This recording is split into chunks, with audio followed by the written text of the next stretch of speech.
guys, magluto tayo ng pampano. So ayan, prito ko lang siya ng bahagya, hindi siya tostado. So okay na to. Hanguin ko na. Isang pirasong pampano lang to. So dalawa lang naman kaming kakain. Gawin natin masarap yung luto sa pampano. Dahil sobrang mainit ang panahon ngayon, hindi pwedeng laging karne. Para safe. So ayan, tatabi ko muna to. Nagtutuwad ko.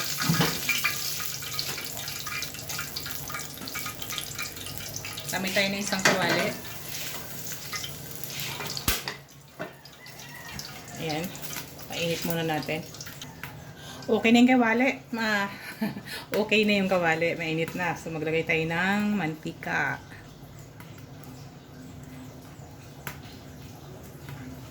Okay na yan.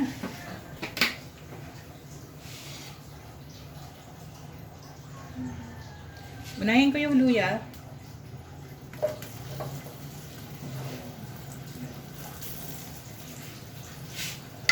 Kala ko hindi bukas yung aking pala. Lagay ko na rin yung sibuyas. Puting sibuyas yung gamit ko.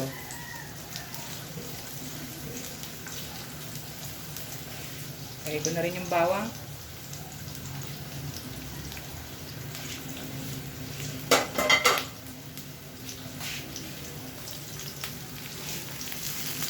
Okay, isa lang natin tong bawang, sibuyas at luya.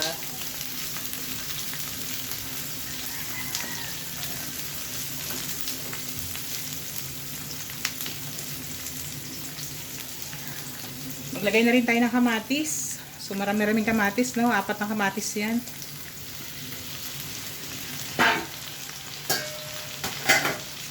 Para hindi masayang kasi sa init ng panahon ngayon, madaling mahinog yung kamatis.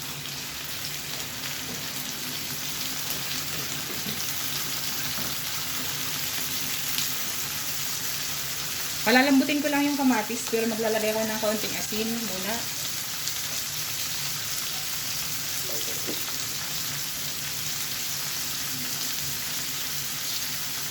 Paminta.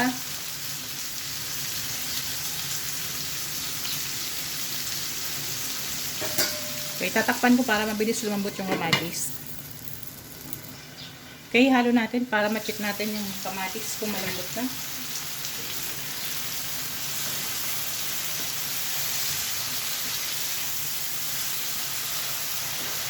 Tuturugin ko yung kamatis para mas maganda yung makuha natin yung katas niya. Mas okay yung ganitong ulam sa ngayong panahon na mainit para iwas high blood. Then yung isda, maganda to para sa mga hindi nakakatulog lalo. Mas maganda yung isda sa atin.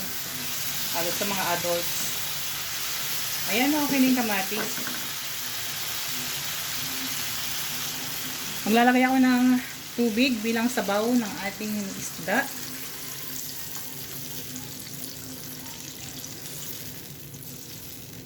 Okay na to dahil dalawa lang naman kami. So pakuluan ko lang. So ayan na guys, kumukulo na.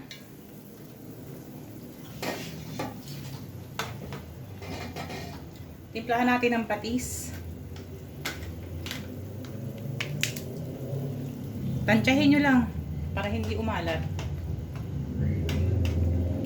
Pag madami, pag hindi nyo makontrol, syempre kayo ang bahala sa inyong niluluto.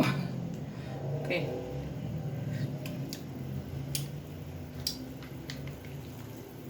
Okay.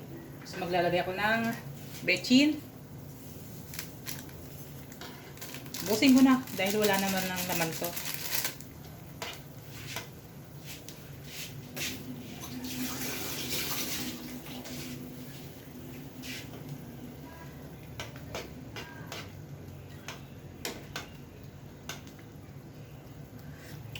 Okay na yung lasa, pero pakukulaan ko pa siya para makuha ko yung lasa ng luya.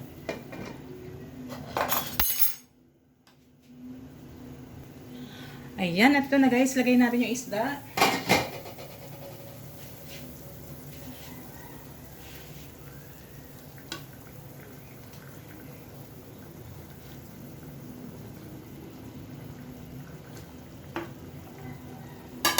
Sobrang init sa labas. Naubusan ako ng sili. So, nag-iisang sili na lang yan. Ilalagay ko na. Tinanggalan ko lang siya ng buto.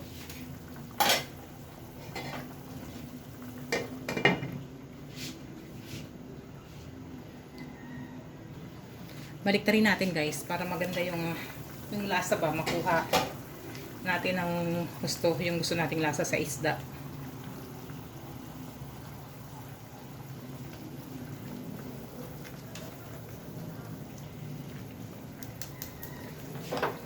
Dahil naprito ko na yung isda, so madali lang siya lutuin.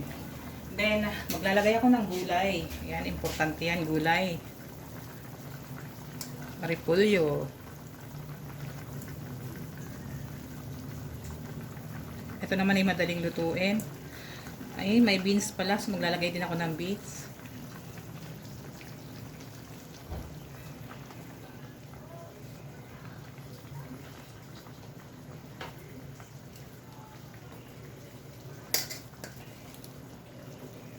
Yan guys, madaming gulay para masarap. Less rice, gulay na lang.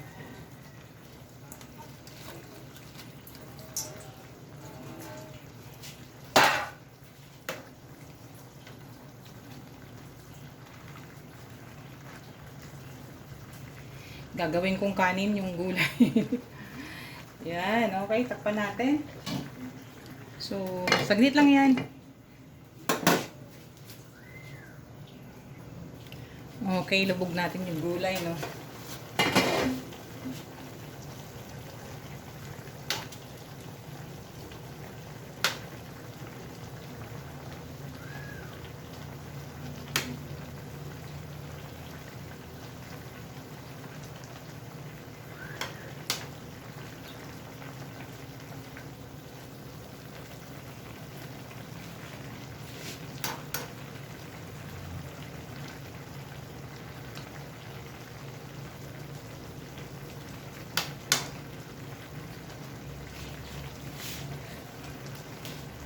Sarap.